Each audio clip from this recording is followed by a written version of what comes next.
So I bought this Harbor Freight trailer 5 years ago, and I built a micro camper on top of it.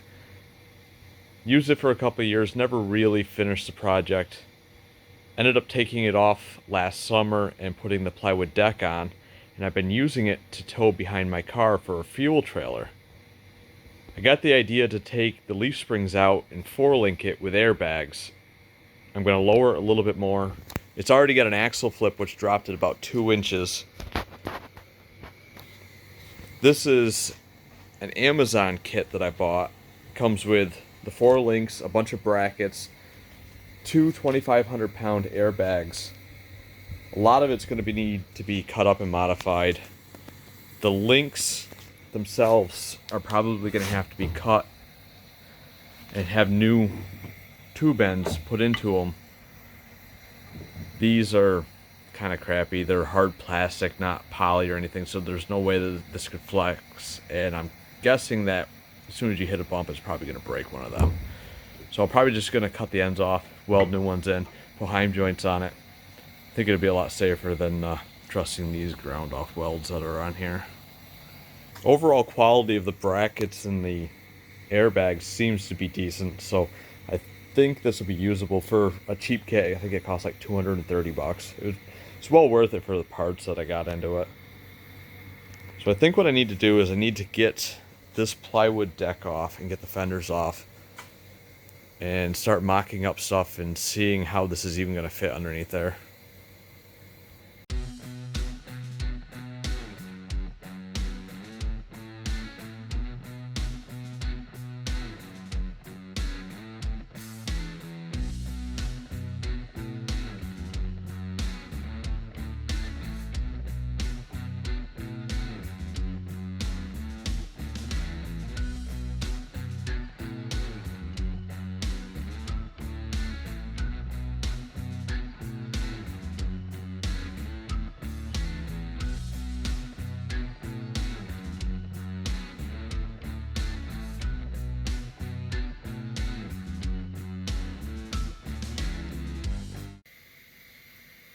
So last summer when I flipped the axle, I had to drill new holes here for the fender to mount.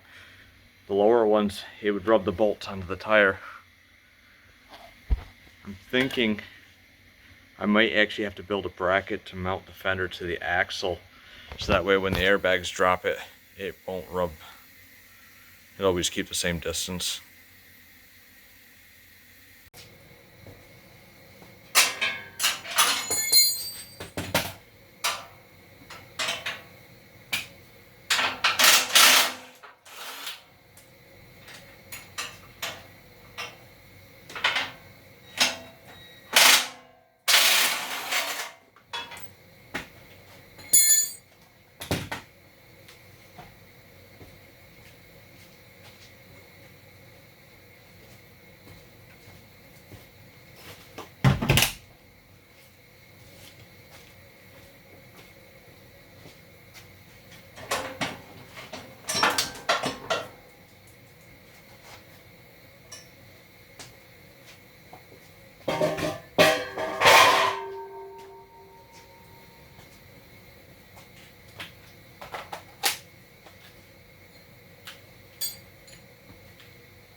Alright, so when I go to put these upper links in here, I'm going to sit in here something kind of like that. This center bar is going to be in the way, so I'm going to have to remove that, and I think I'm going to pull one of them forward so that way it can be the cross member for the end of this right here, and the other one I'll push backwards probably just past the axle and drill new holes for it, which means I'm going to have to brace where the two sections of frame are supposed to hinge. probably cut a piece of steel to go on the inside, but I'm gonna need to have something there anyways for the bag to really weld into nice and strong.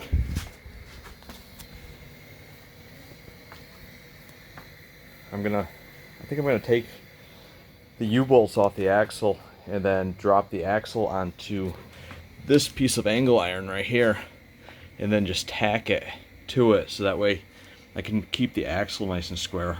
I'll measure it, make sure everything's perfect before I do it, and then set the links up off from that, and that'll be kind of like ride height. And then once I get the links set, I'll cut that, then I don't have to worry about the axle moving anywhere.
So that'll give us the added room that we need to install these bars without any clearance issues.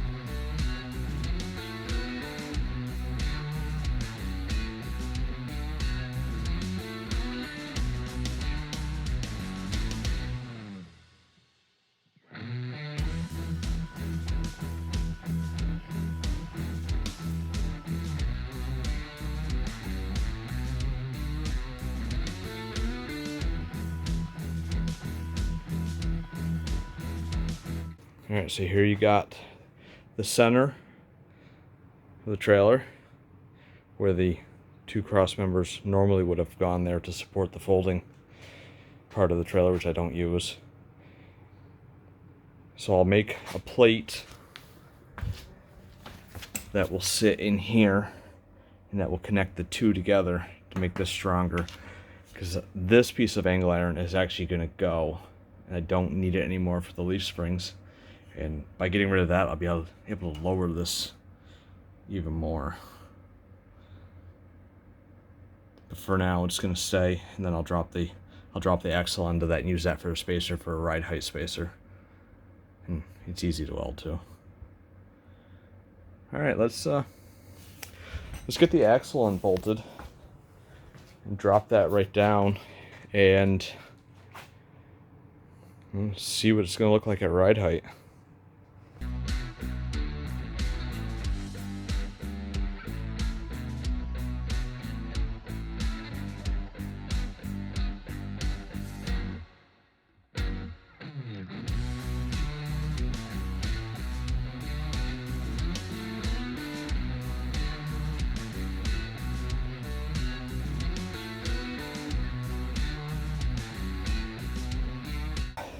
This is the plate that it comes with. When this sits on the axle, I'm actually going to have to cut the sides of this off so it sits flat. So this, I'll put it upside down for a minute. So when this sits on the axle, I'm going to drill the holes through the axle for the bolt. So I'll just bolt it directly through, but I'll also weld it on the sides. I think that'll be a much cleaner and easier solution. Otherwise, I'm going to have to try to get the wrench in there to get the bolts on. It's just not going to be any fun. So yeah, it's gonna sit kind of like that. The bag's going to go in here, and I'm going to cut a piece of steel for the bag, the top of the bag to sit onto, and that'll bolt in, and it'll tie into this bar and this bar. Here's a test fit of the bag. This will actually go down a long way. So this bag when fully collapsed, will actually take up only the size of this frame rail right here.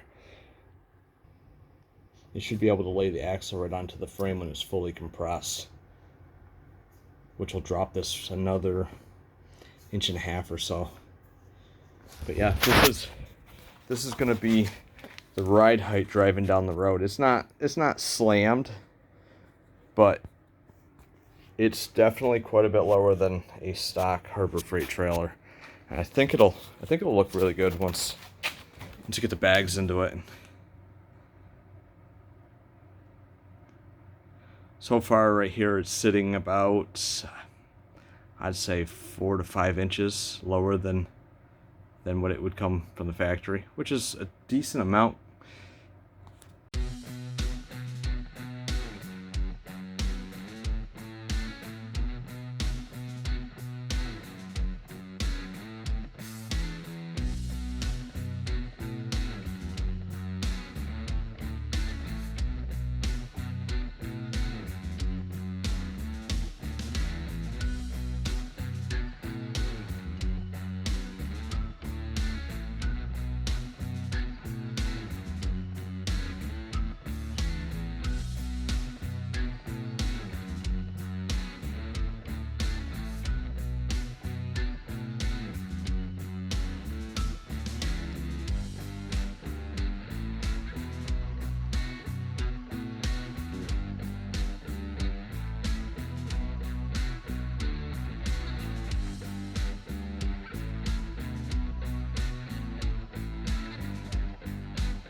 So that'll hold the axle from moving.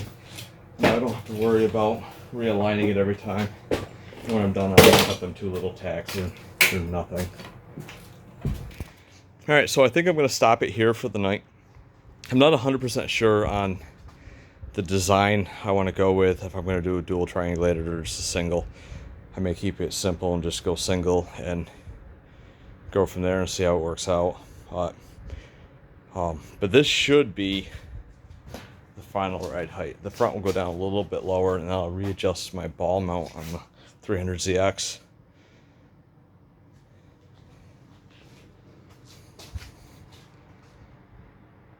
Doesn't look too bad.